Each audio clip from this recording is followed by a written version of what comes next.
അഭിനയിച്ചാണ് ഫിലിമാണ്. അതുപോലെ മമ്മൂക്കിയുടെ കോമ്പിനേഷൻ സീനൊന്നും ഇല്ല. സിദ്ധാർത്ഥ് ഭരതനും ഗൗതമേനും വളരെ സീരിയസ് ആയിട്ടുള്ള ആളാണ്. എനിക്ക് ഫസ്റ്റ് പോയപ്പോൾ ക്യാരമൽ കിട്ടിയതാണ്. ഏതായാലും എനിക്ക് വളരെ കാണുമ്പോൾ ഭയങ്കര കയ്യടിയായിരുന്നു അല്ലേ. ബാഡ് ബോയ്സ് വന്നപ്പോൾ അതേപോലെ ഞാൻ അവസാനം വിചാരിച്ചു എന്നെ മാറ്റിയിട്ട് പെരറെ കൊണ്ടൊരു സംശയമുണ്ടായിരുന്നു. ഒരു പ്രതീക്ഷിച്ചില്ല. ഞാൻ വിചാരിച്ച സീൻ ഉണ്ടാവില്ലെന്ന് വിചാരിച്ചാൽ. കാരണം നമ്മൾ ഇടയ്ക്ക് വെച്ച് പിൻവാങ്ങിയാണല്ലോ. അത് ഞാൻ ചെയ്തൊരു മണ്ടത്തരമാണ്. എന്തായാലും അത് സന്തോഷം. ബഷു നല്ല പടയായിട്ട് എനിക്ക് തോന്നിയത്.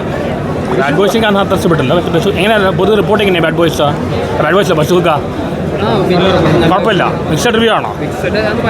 പല രീതിയിലാണ്. പക്ഷേ യാതൊരു ലാഗും ഞാൻ കണ്ടില്ല. പടത്തിന് യാതൊരു ലാഗും കണ്ടില്ല. വേറെ സബ്ജക്റ്റ് സ്റ്റൈലിഷ് ആയിട്ട് മമ്മൂട്ടി കാണിച്ചിട്ടുണ്ട്. നല്ല റിപ്പോർട്ടാണല്ലേ. വിഷു തൂത്തുവാരോ എന്താ വിഷു തൂത്തുവാരോ? തൂത്തുവാരട്ടെ. ബാഡ് ബോയ്സ് തൂത്ത് വരാൻ പറ്റില്ല. ഇത് തൂത്ത് വരട്ടെ. അന്നേരം പോട്ടെ. എന്നാലും വളരെ സന്തോഷം.